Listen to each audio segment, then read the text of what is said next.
المصري تسوى عنده كتير.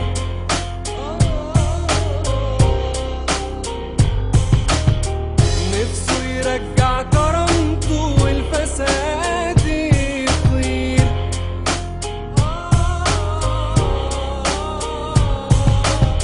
شهر يناير يوم 25 أعظم تاريخ ثورة مصرية على مر السنين. شباب رفع راس مصر لفوق، مش لابس فوق، عاوز حقوقه الشرعية وطلبها بكل ذوق. خد لك لفة ولفف واتفرج في ميدان التحرير، هتلقى وشك ابتسم قلبك قرب يطير. شباب فهم معنى الوحدة اتحد عمل تغيير. انت المصري النهاردة بعد الثورة اكبر بكتير.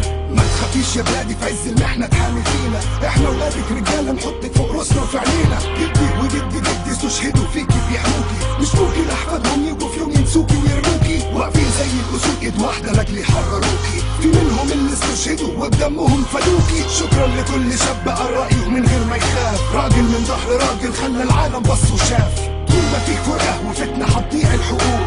شوف اول ما اتحدنا ايد واحدة بقينا نسوق. مسيحي مسلم مثقف امي غني وفقير، ضموا كل هدفهم فوق بعضه تحول زئير.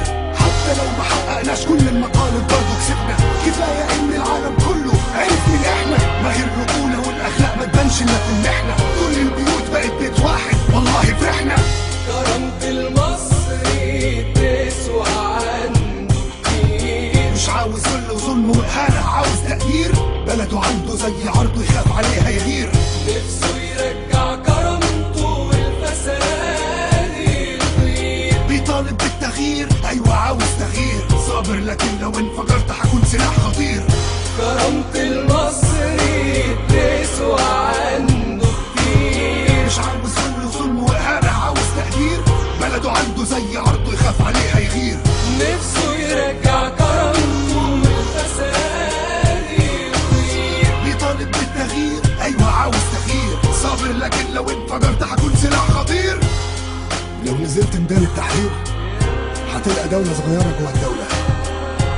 دولة لو حد فيها خبط فيك هيقولك آسف، ولو حد عايز يعدي هيقولك بعد إذنك، ولو حد عايز يشوف بطاقتك هيقولك معلش احنا مضطرين. تسمع كتير فيها كلمة حاسب عشان البنات تعدي، مفيش فيها معاكسة أو تحرش. لما المسيحي بيصلي المسلم بيحمي ظهره، ولما المسلم بيصلي المسيحي بيحمي ظهره. هي دي مصر اللي احنا عايزينها.